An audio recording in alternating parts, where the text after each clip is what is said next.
in the previous video we talked about weight.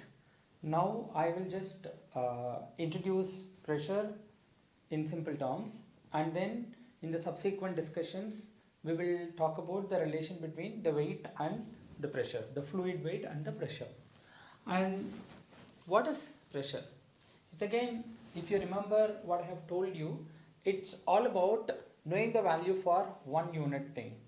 For instance, if you know the price of 1 gram of gold, you'll be able to calculate for any amount of gold's price just by multiplying that, right? In the same way, pressure is nothing but force. Pressure is nothing but force, but the force acting on unit area. What is unit area? Unit area means like this. Suppose you have a square surface. Its length is 1 meter and the breadth is also 1 meter. Then this area is the product of length into breadth. So the length is also 1 meter, breadth is also 1 meter. So 1 meter into 1 meter, you get 1 meter square. This is called unit area. So what about unit volume, which we will also be discussing about it. Okay, volume is length into breadth into height.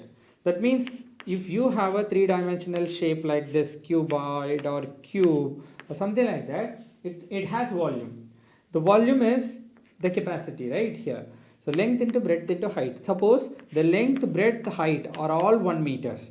Then 1 meter into 1 meter into 1 meter. If you multiply, you will get 1 into 1 into 1, 1, meter into meter into meter, meter cube. This is called unit volume. So unit area or unit area and unit volume have got their respective units. See, unit means 1. Okay, unit area means 1 meter square area. Unit volume means 1 meter cube of volume. So the force acting on 1 meter square area is called pressure.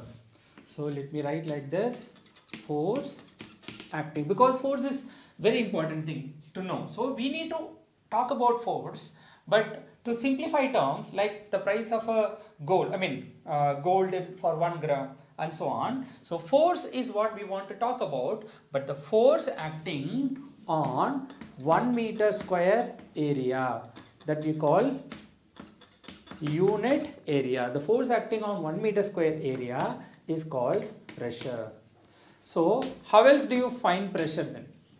How do you find pressure then? See, if you want to find the price of a chocolate, so 10 chocolates, 20 rupees. Then for 1 chocolate, we'll be doing like 20 rupees by 10. If you divide by number of chocolates, you will get the price of 1 chocolate. In the same way, let's say this is a given area. On this area, this force F is acting. So on a meter square area, a force of F Newton is acting.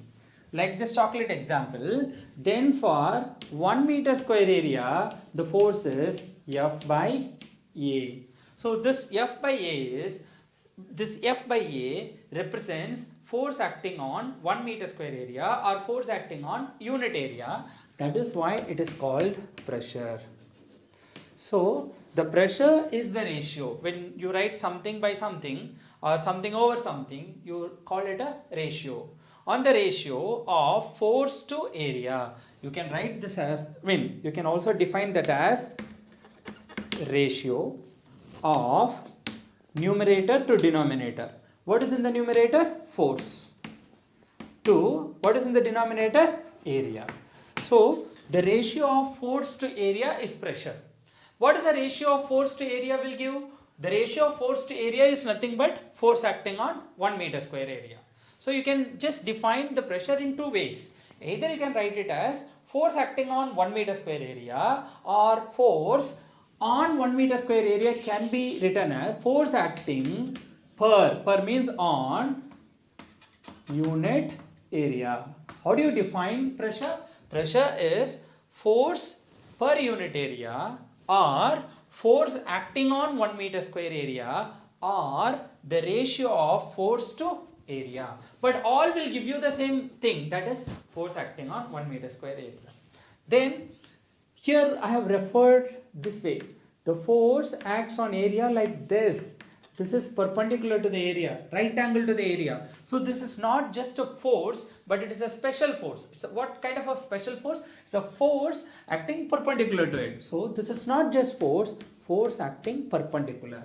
Then it must have a different name, right? So I would like to give it a different name. Depends on what you see, because in simple terms, if we keep on talking about, it won't work. So that's why if we give it or put aside a special name, it will be easier for us to remember. The force, it's this force acting perpendicular. Whenever force acting perpendicular to the surface, I am going to call that force a different force, which is thrust. So now we have polished the definition of force.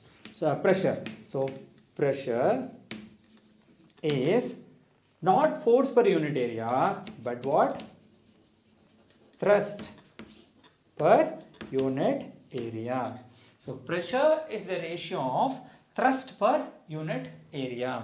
So pressure, thrust, area. So thrust is nothing but what? Force. Force is measured in what? Newton. Suppose if you want to find out the unit of pressure, the unit of pressure is unit of force, or we call it thrust, we call perpendicular force, by area.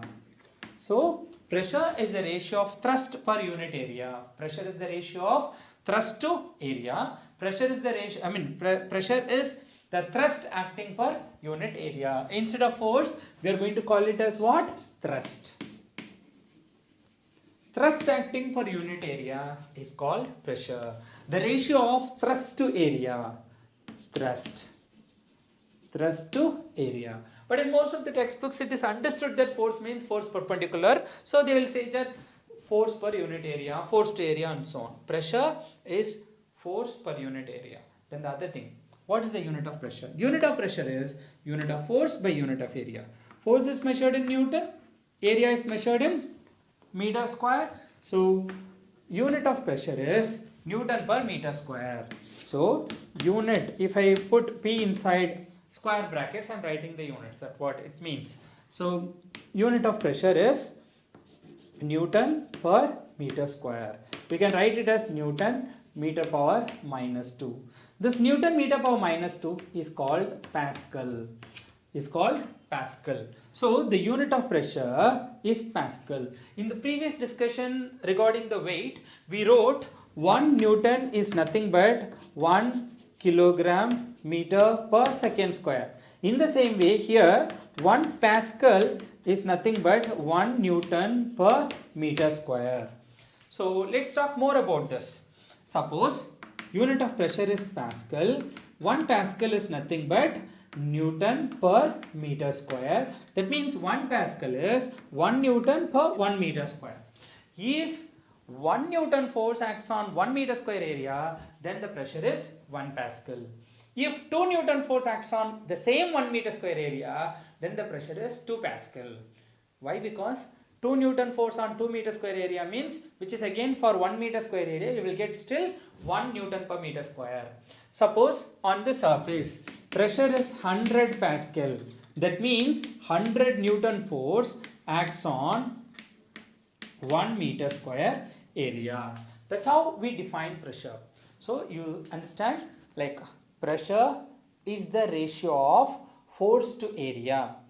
To be precise, pressure is the ratio of thrust to area.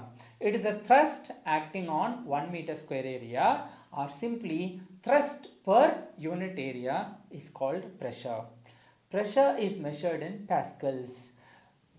1 Pascal is nothing but 1 Newton force acting on 1 meter square area. Pascal can also be written as Newton per meter square. So 100 Pascal is nothing but 100 Newton per meter square. Because this Newton per meter square is only taken to be Pascal to honor his efforts on understanding the pressure. So pressure is nothing but thrust per unit area. Unit of pressure is Pascal. Pascal can also be written as Newton per meter square, and we'll be discussing more things about pressure in the subsequent video.